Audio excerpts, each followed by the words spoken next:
Welcome back. I'm excited to talk to you guys today about how you can live a better life by dressing more intentionally and to give you a few concrete examples of what that actually looks like. Now, if you guys haven't seen my first video talking about this, make sure you go check that out. Follow that link right there. I will be waiting for you when you come back. And like we talked about last time, I know it can feel odd to think that your life can actually improve in a lot of ways and drastically by dressing better. But if you remember, two of the biggest problems that most men in the West in the 21st century have to overcome are mediocrity and complacency. So if you feel like your life is in a rut, or you're all but invisible, or people tolerate you but they don't respect you, or you're missing out on opportunities that you're qualified for, but for some reason they are going to other people, improving the way that you present yourself to the world can be just the kickstart you need. So what I'm going to give you today are a few simple things to get you started. And this is advice that you can take action on today, as soon as you see this video. But it's only going to benefit you if you actually execute, if you act on it. Now in this video, I'm going to give you 3 complete outfits that look great and will work for you and help you dress more intentionally. So let's say that you want to look well put together, but not like you live in an office all day. Well, this first outfit combines elements that have a rugged history without making you appear as if you're a wannabe lumberjack.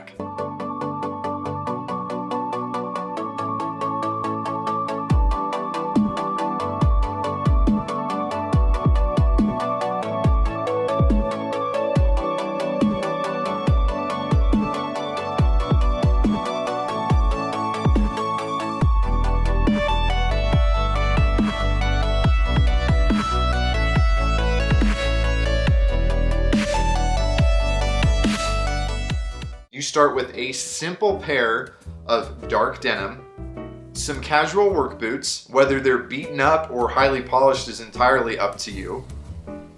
Throw on a Henley and then top it off with a military style field jacket. Now the big thing that will make or break an outfit like this is how well it fits. You may like yours to be a bit fuller or way over on the skinny side. It doesn't matter, those are preferences. What matters is that irrespective of your preference, your stuff fits your body well. And on top of fitting well, that there's some consistency between them. You don't want to wear a full cut pair of pants and then a super skinny t-shirt. The lack of consistency is going to make it look silly. For this particular outfit, everything that I have on is moderately slim. And the big reason for that is I'm a more slender guy myself, and so it's more proportionate with my build. Each of the items in this outfit has its history in workwear. These are not things that historically were worn by city-dwelling men who had never done a day's worth of hard labor in their lives. And you can choose to embrace that ethos by beating the crap out of these and not making them look like they're cared for, making them look like they're lived in.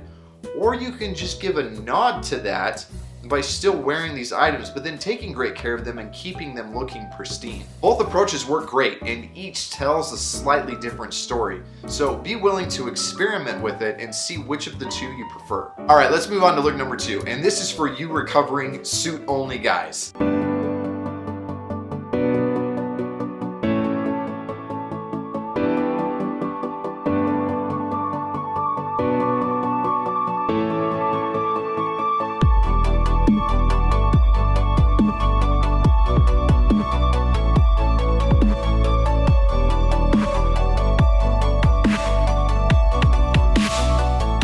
Now this is a look that's still more dressed up than what the average guy wears, but it's not so far removed that it starts to negatively impact you. Rather than wearing a full suit, split it up into separates. Now this is doable as long as the cloth has some texture to it. For this look, I'm wearing a pair of cotton chinos, a navy sport coat, and navy is the king of versatility when it comes to pretty much anything, but especially sport coats. And the reason that this can be worn as a separate is because it's flannel, so it's got that good texture to it. I ditched the tie and then swapped out the dress shirt for a polo, and then to finish it off, a nice pair of brown suede chukka boots. Now notice that the fit in this outfit is a lot fuller than what I wore in the first one. Again, this is just to reiterate that fit is preference, but proportion matters. The reason that this still fits well is that the shoulders end where my shoulders do. The length of the jacket is right where it should be at my wrist. The length on the shirt sleeve is right where it should be at my wrist. And the pants fit me through the waist. Yes, it's fuller. Yes, it still fits well. those are not mutually exclusive ideas. Now, if this look is still a bit more dressed up than what you want, all you have to do is ditch the sport coat and you have a great dress down look with something as simple as a polo shirt and chinos. Or you can even take that field jacket from the first outfit and swap it out for that sport coat to give it a little bit more of a rugged, lived-in feel. Okay, and for look number 3, let's take it way down to the basics. I'm talking a t-shirt and jeans.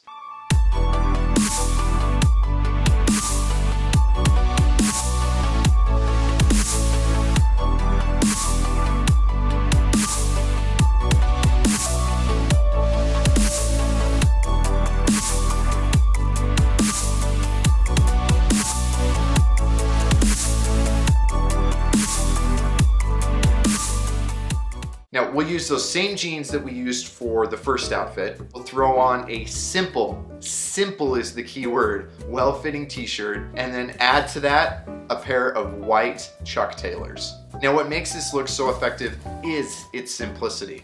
The principles of fit are still followed. Notice that nothing is too tight, nor is it too baggy. My shirt's not riding up above my belly button, nor is it down past the rise of my pants. The sleeves end right at my bicep instead of hanging down past my elbows or trying to ride up onto my shoulders. Everything works together within itself. This isn't super skinny, it's not super full, it's just nice and moderate. Adding to the simplicity, there's nothing crazy about this look. There's no big logos anywhere. There aren't any bright colors or bold patterns or weird designs or anything else. It's simple. And the reason that simplicity works is because when people see you wear this, they get to focus on 2 things. 1 is how well it fits. And 2, which is way more important, they see you. They don't see your clothes. They don't see the branding or the logo or the pattern or anything else. They see you, the man who is wearing the clothing. All of a sudden, simple clothing is a supplement to your overall presence as opposed to a distraction from your face, your posture, your body language, the things that you're saying, and ultimately who you are as a man. And part of the reason that simplicity works is because everything in here is classic. Now, take for example, if we were to swap out those sneakers for the pair of Skechers that your father-in-law wears when he's out walking, you take something like that it hasn't withstood the test of time, and you throw it on, and this whole outfit is shot, it's ruined. But because it's all classic, time-tested, simple pieces that fit well and don't detract from you, it can look fantastic. Want to dress it up a bit? Easy. Upgrade that t-shirt to a polo. Want to dress it up even a little bit further but still be more dressed down than the first outfit? Simple. Take that sport coat and that polo and throw them on with the jeans and the sneakers. Boom! Still more casual than with the chinos and with the chukka boots, but again, still better dressed, still more intentionally dressed than what a lot of other men are wearing around you. Now, as I've presented this information to men in the past, especially my personal coaching clients, I usually get 1 of 2 different responses. The first is that they can feel really overwhelmed by all of these clothes and all of these choices. And the second one, which honestly is more common, is that guys can feel underwhelmed. So let's talk about both of those. But in order to set that up, we need to address something which I brought up in the last video that can seem like it's a contradiction. In that video, I proceeded to tell you that dressing more intentionally can help you conquer mediocrity, and then told you not to stand out too much. Those can totally seem contradictory. After all, when you start dressing better, when you start rising above complacency, you're going to make people feel uncomfortable, and odds are you're going to get some kickback. This usually happens because as we start to improve ourselves, it can shine a light on the complacency that other people have in their own lives. And because they go into ego preservation mode, they may write you off or ridicule or even resent you because you're choosing to improve your life. Now, a way to help you balance that out and to also help you not feel like you're totally out of your depth is to avoid feeling as if you're going from 0 to 100 overnight. The change will be way too jarring. You will both feel and look like a fraud, and it won't be putting you above average. In fact, it may end up putting you below average. So the trick is to go 1, 2, maybe 3 steps above what you're currently wearing. Take that first outfit that I showed you, for example. Nobody, regardless of where you wear that, is going to tell you that it's too dressed up or it's too fashion conscious.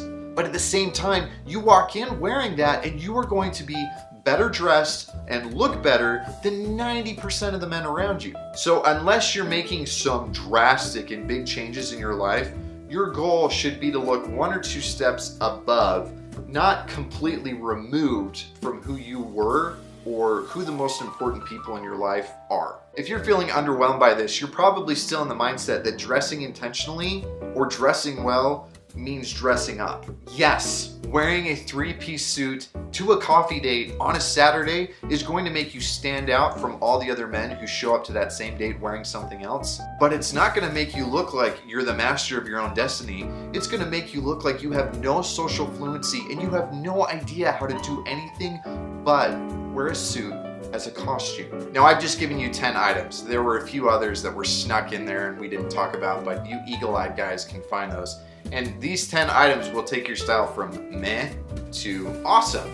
And believe it or not, I have 25 more that I recommend to my guys. So if you're feeling overwhelmed, I know that 10, let alone 35 items can feel like a pretty big investment. And the reality is it can be, but you don't have to go out and buy all 35 or even all 10 tomorrow. Some of the things that I recommend are really only appropriate for every man in particular points in his life. For example, yes, I believe that every man should have a stylish winter coat in his wardrobe.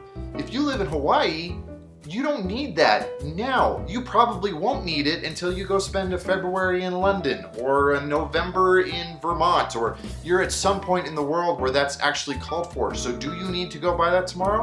Of course not. You just need to start with the things that will actually benefit your life and start dressing more intentionally as quickly as you can. Now, the other big question that I get from my clients when I'm presenting these staples to them is, Tanner, this is great and I love this stuff, but I don't want to look like I'm just a clone client of yours. How do I take items like this and then inject a little bit of my own personality or my own taste into them? And I love that question. In fact, that question is such a big one that we're going to be talking about that one in the next video because there's no way we have enough time to address it now. So in the first video, I asked you guys to leave me a comment telling me how you believed that dressing more intentionally would benefit your life. And I gotta say, I have loved the responses, both in comments and in emails and in conversations that I've had with you guys. I love the responses that I'm getting because you get it. You get that this isn't just some shallow or vain, I'm going to put on a new piece of clothing on my body and prove I'm a moral or a better man. No, that's not what we're saying,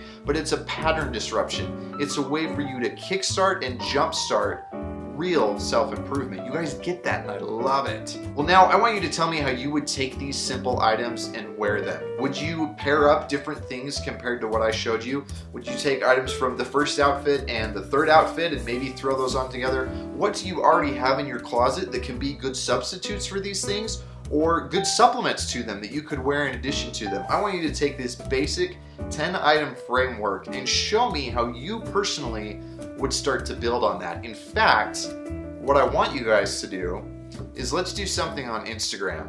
Anytime you post up something on Instagram with this, I want you to tag me in it, and then I want you to use the hashtag #DressIntentionally. I'm gonna pay attention to these and I'm gonna do a little bit of a giveaway for them in the next couple of weeks. So, show me what you would do with these items, especially if you already have them or if you decide you're gonna go out and buy them now. Tag me in it on Instagram, use the hashtag #DressIntentionally.